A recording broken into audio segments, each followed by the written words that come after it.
He made the world laugh for 30 years. Inspector Clouseau, Dr. Strangelove, the bumbling, the brilliant, the unforgettable characters that defined comedy for an entire generation. His face belonged to everyone. His genius was undeniable. His gift was infinite. But when the cameras stopped rolling, Peter Sellers would sit alone in his dressing room and stare at the mirror, and the face that stared back was a stranger. "There is no me," he once told a journalist, his voice flat, his eyes empty. "I do not exist. There used to be a me, but I had it surgically removed." Everyone assumed he was joking. Peter Sellers was always joking. That was his gift, his curse, his prison. The world expected laughter from him the way it expected sunrise from the east. But he was telling the absolute truth. Behind the 1,000 faces he wore for the camera, there was nothing, a void where a person should have been, an absence so profound that it terrified everyone who glimpsed it, including Peter himself. This is the story of the greatest comic actor of the 20th century, a man who could become anyone except himself, a man whose heart stopped 8 times before it finally gave up, a man who destroyed every relationship he ever had because he could not bear to be known, because there was nothing there to know. The laughter you remember was real. The man behind it was a ghost. Richard Henry Sellers was born on September 8, 1925, in Southsea, England.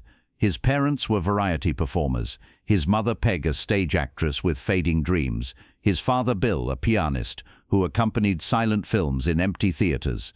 They named him after his stillborn older brother Richard, who had died before drawing a single breath.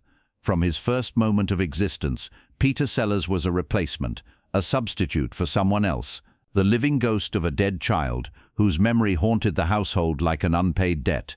His mother never let him forget it. Peg Sellers was a domineering woman with theatrical ambitions that her own career had never fulfilled. Her talent had not been enough to escape the provincial circuit, the second-rate venues, the audience of half-empty chairs. She had failed, but her son would not. She transferred those ambitions onto Peter with a ferocity that bordered on obsession, a love so consuming it left no room for the boy himself. Peter would be a star. Peter would succeed where she had failed. Peter would justify her existence. Peter would make everything worth it. She controlled every aspect of his childhood with meticulous precision. What he wore, what he ate, who he spoke to, what dreams he was permitted to have. She kept him out of school for years, claiming he was too delicate for other children, too special for ordinary education. The other children were rough, she said, common. They would not understand a boy like Peter. In truth, she could not bear to share him with anyone. He was hers, her creation, her second chance, her resurrection of the child who had died. Peter learned to survive by disappearing, by becoming whatever his mother wanted him to be at any given moment, by erasing himself so completely that her demands had nothing to push against. If she wanted a performer, he performed. If she wanted a genius, he was brilliant. If she wanted a devoted son, he devoted himself entirely. It was the first role he ever played. It would become the only one that mattered. By 14, Peter had discovered his gift. He could mimic anyone. Teachers, neighbors, radio personalities, the actors he heard on the wireless. He absorbed their voices, their mannerisms, their very essence, and reproduced them with uncanny precision. It was not mere imitation. It was not simple mockery. It was possession. "When I do a character," he explained decades later in an interview that made the journalist visibly uncomfortable, "I leave myself completely. Peter Sellers ceases to exist. I become the other person entirely. There is no gap between us, no separation. I am them." Interviewers always smiled at this. What a charming description of the acting process. What dedication to craft. What commitment to his art. They did not understand. He was not describing technique. He was describing survival. The only way Peter Sellers could exist in the world was by not being Peter Sellers, by vacating himself so thoroughly that someone else could move in, by becoming a vessel, an empty container, a house with no permanent resident. The alternative, being present, being real, being himself, was unbearable, because when he tried to find himself, there was nothing there. Just a boy who had been erased by his mother's love and never managed to draw himself back into existence. World War II interrupted everything. Peter joined the Royal Air Force at 18, not out of patriotism, but out of desperation to escape his mother. For the first time in his life, he was beyond her reach.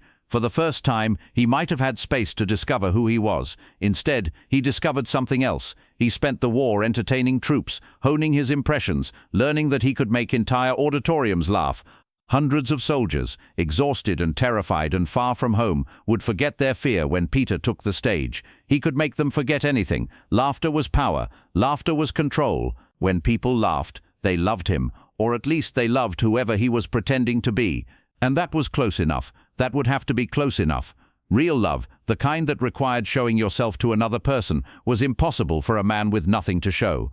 After the war, he drifted into radio with the inevitability of water finding a drain. The Goon Show, a surrealist comedy program that revolutionized British humor, made him famous. He played multiple characters in each episode. Bluebottle, the cowardly Boy Scout; Henry Crun, the decrepit old man; Major Bloodknock, the corrupt military officer, and audiences marveled at his range, his versatility, his seemingly endless capacity for transformation.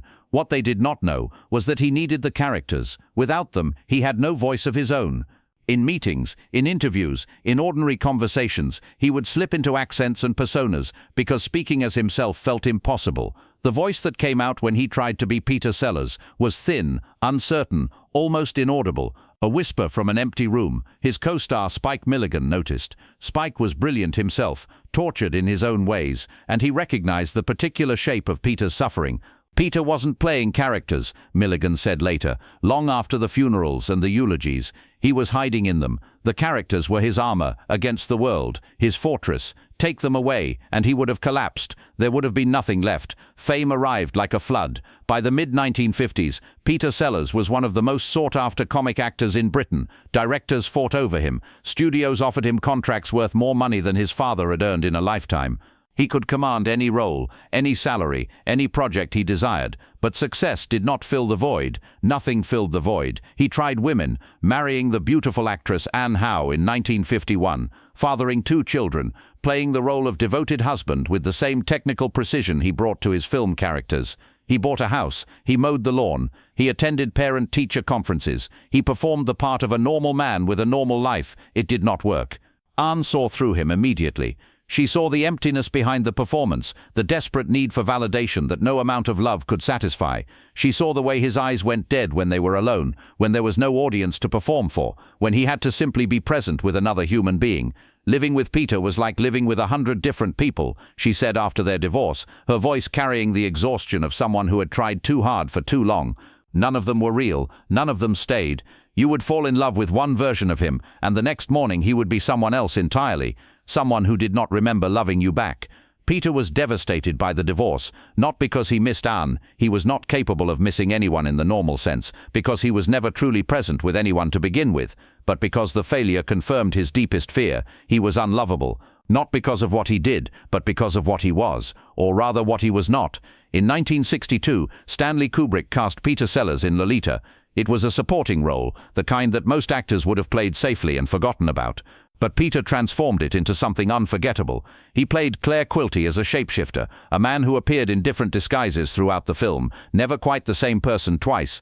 Charming one moment, sinister the next, always hiding behind another mask. Kubrick was mesmerized. Here was an actor who did not merely play characters, he became them with a totality that was almost frightening to witness. There was no separation between Peter and his roles. No daylight between the performer and the performance. When the character required cruelty, Peter was cruel. When the character required charm, Peter was charming. The performance did not come from craft or technique. It came from absence, from the void filling itself with whatever was required. 2 years later, Kubrick offered Peter the role that would define his legacy, Dr. Strangelove. Or rather, 3 roles. Peter would play the mild-mannered President Muffley, the stiff upper-lip British officer Mandrake, and the insane Nazi scientist Strangelove himself, all in the same film. 3 completely different characters, 3 different voices, 3 different bodies, 3 different souls. It was an impossible task for any normal actor. It was exactly what Peter needed. For 6 months, he lived as 3 different people simultaneously. He developed separate voices, separate mannerisms, separate psychologies for each character. He gave them different postures, different eye movements, different ways of breathing. On set, he He would switch between them with terrifying ease, as if changing masks at a carnival where all the masks were his face. The film was a masterpiece. Peter's performances, plural, because they were genuinely separate creations, earned universal acclaim. Critics called him a genius. Audiences called him a phenomenon. The Academy nominated him for an Oscar. Peter called it survival. Without those three characters to inhabit, he would have had to be himself for 6 months. And that was unthinkable. That was impossible. That was the one performance he could never give. Success should have brought peace. It brought destruction instead. By 1964, Peter Sellers was one of the most famous actors in the world. Magazine covers, television appearances, invitations to parties where presidents and royalty gathered. He had achieved everything his mother had demanded of him. He had become the star she always knew he could be. He was also one of the most miserable human beings alive. His second marriage, to the Swedish actress Britt Ekland, was already crumbling under the weight of his paranoia and his rages and his inability to be present for another person. His relationship with his children from his first marriage had deteriorated into silence and resentment. His mother Peg, the woman who had shaped him, controlled him, erased him, created him, was dying of cancer. When Peg died in January 1967, something broke inside Peter that could not be repaired. Something that had been holding him together, however imperfectly, finally gave way. He had spent his entire life trying to escape her, trying to become someone else, anyone else, to get away from the suffocating love that had consumed his childhood. But without her, he discovered something terrible, something he had never anticipated. He had no idea who he was supposed to be. She had defined him so completely that her death left him undefined, a blank space where a person should have been. An empty stage with no script, no director, no audience. 2 months after her funeral, Peter suffered his first heart attack. He was 41 years old. The doctors said it was massive. His heart stopped for 2.5 minutes. Clinically, legally, medically, he was dead. They shocked him back with electricity and desperation. But the Peter Sellers who returned was not the same man who had left. He became convinced that he had visited the afterlife, that he had seen something beyond the veil, beyond the final curtain, that he had been given a second chance for a purpose he could not understand, but felt compelled to discover. "I know what death is now," he told Britt from his hospital bed, his voice carrying a strange calm that frightened her more than hysteria would have. "It's nothing. It's peace. It's just stopping. There's nothing to be afraid of." But there was something to be afraid of. Over the next 14 years, Peter's heart would stop 7 more times. 7 more brushes with the void that lived inside him and the void that waited outside. 7 more returns from the darkness. Each time, he came back different, more paranoid, more erratic, more desperate, more convinced that the universe was sending him messages he could not decode, warnings he could not understand, instructions he could not follow. And then there was Clouseau. Inspector Jacques Clouseau, the bumbling French detective from the Pink Panther films, became Peter's most famous creation. The ridiculous accent, the physical comedy, the supreme confidence combined with utter incompetence. The world loved Clouseau. Children loved Clouseau. The character made Peter wealthy beyond imagination. Peter hated him. "Clouseau is a trap," he said in a rare moment of honesty, his voice bitter with a resentment he usually kept hidden. "He's a prison. A golden cage. The audience doesn't want me, they want him, and every time I play him, I lose a little more of whatever is left of me." But he kept playing him. 5 films, then 6, then 7, each sequel more commercially successful than the last. Each sequel another surrender to the character who was consuming what remained of Peter Sellers, devouring him from inside. The irony was perfect and cruel, the kind of cosmic joke Peter himself might have written. He had spent his entire life trying to disappear into characters, trying to escape himself through transformation. Now he had succeeded too well. Clouseau had become more real than Peter, more loved than Peter, more permanent than Peter. When Peter walked down the street, people did not see Peter Sellers. They saw the inspector. They did his accent at him. They expected him to trip, to fumble, to be the fool. They loved a man who did not exist and ignored the man who did. He had finally achieved complete erasure, and it was killing him. 4 marriages, 4 disasters, 4 women who tried to love him and found themselves loving a ghost. Peter Sellers was incapable of love, not because he did not want it, but because love requires a self to give, and he had no self to offer. Love requires presence, and he could never be present. Love requires vulnerability, and he had nothing to make vulnerable. Just masks all the way down, characters hiding behind characters, performances nested inside performances. Anne Howe, his first wife, tried to reach him for 9 years before giving up. She raised their children largely alone, waited for a husband who was always somewhere else, even when he was in the same room, and finally accepted that the man she had married did not exist in any meaningful sense. Britt Ekland, his second, lasted 4 years of increasingly bizarre behavior. Peter's obsession with psychics, his midnight consultations with astrologers, his conviction that she was trying to poison him, his wild rages followed by tearful apologies followed by accusations. She fled with their daughter and never looked back. Miranda Quarry, his third wife, survived less than 3 years. Lynn Frederick, his fourth and final, was with him at the end, but even she could not penetrate the fortress of personas he had built around himself. He would change completely depending on who was in the room, Lynn recalled. If there was a writer present, he would become intellectual. If there was a director, he would become servile. If there was a beautiful woman, he would become charming. But when we were alone, truly alone, he would go silent, sometimes for hours, as if without an audience. He simply switched off, powered down, ceased to exist. Peter's children suffered most. Michael and Sarah, from his first marriage, grew up with a father who was physically present but emotionally absent. He forgot their birthdays, he missed their graduations. When he did appear, he was never quite the same person twice. "I don't think he knew how to be a father," Michael said years later. "I'm not sure he knew how to be anything. He was brilliant at pretending, but there was nothing underneath. Just fear, just emptiness, just the constant terror that someone would look behind the curtain and see that no one was there." By 1979, Peter Sellers was exhausted in ways that went beyond the physical. His heart had failed him repeatedly, his marriages had all collapsed, his career had narrowed to Clouseau sequels he despised making. The void inside him had grown so large that it threatened to swallow everything, including his will to continue. And yet he kept working. He could not stop working. Without characters to inhabit, he would have had to be himself. And that was still impossible. After 54 years on this earth, he had never learned how, had never had the chance to learn, had never been allowed to discover who he might have been if his mother had let him exist. His final great performance came in Being There, based on Jerzy Kosinski's novel about a simple-minded gardener named Chance, who is mistaken for a profound political genius. Chance speaks only in platitudes about gardening. The world interprets these platitudes as deep wisdom. He rises to the heights of power on the strength of his emptiness. Peter understood Chance immediately. Here was a man with no interior life whatsoever, a man who reflected back whatever others projected onto him, a man who succeeded in the world precisely because he was empty, because his emptiness allowed others to fill him with their own hopes and delusions and meanings. "I am Chance," Peter told the director Hal Ashby. "I've been playing him my entire life.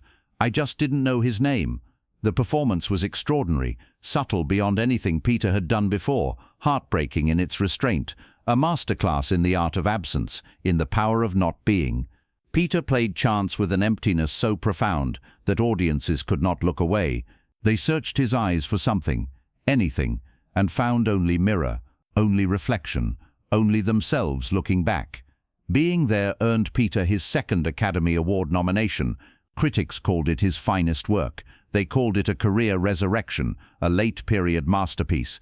Peter called it a confession, the truest thing he had ever done, the one performance where the mask and the face were the same.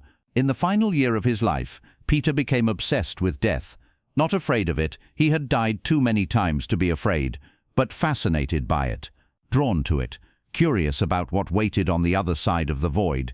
He consulted psychics constantly, seeking messages from his dead mother, from the other side, from whatever intelligence might be orchestrating the strange performance of his life. One psychic, Maurice Woodruff, had been advising Peter for years, but as Peter's health declined, the consultations became more desperate, more frequent, more unhinged. He wanted to know when he was going to die, Woodruff said later. He was convinced the date was already set, written in some cosmic script. He just wanted to know it so he could prepare, so he could rehearse his final exit. Peter began giving away his possessions, paintings, cars, jewelry. He revised his will obsessively, cutting out family members, reinstating them, cutting them out again. He told friends that he could feel the end approaching, not as a fear but as a relief. "I've been waiting for this my whole life," he said to his manager in their final conversation. "Not death, peace, the chance to finally stop performing, the chance to finally rest, the chance to stop being everyone and finally be no one." On July 22, 1980, Peter Sellers suffered his 8th and final heart attack. He was in London, preparing for yet another Pink Panther sequel he did not want to make. He had just finished dinner with friends. He seemed cheerful, animated, alive, more present than he had been in years. Perhaps he knew. At midnight he collapsed. This time there was no coming back. This time the heart that had stopped so many times finally refused to restart. This time the void won. Peter Sellers was 54 years old. The funeral was held at Golders Green Crematorium. Hundreds attended, actors, directors, producers, fans who had loved Inspector Clouseau without ever knowing the man behind him. But what they were mourning was unclear. Which Peter Sellers had died? The comic genius, the tormented artist, the absent father, the serial husband, the man who had told everyone, repeatedly, that he did not exist. His longtime friend Spike Milligan delivered a eulogy that cut to the heart of the mystery.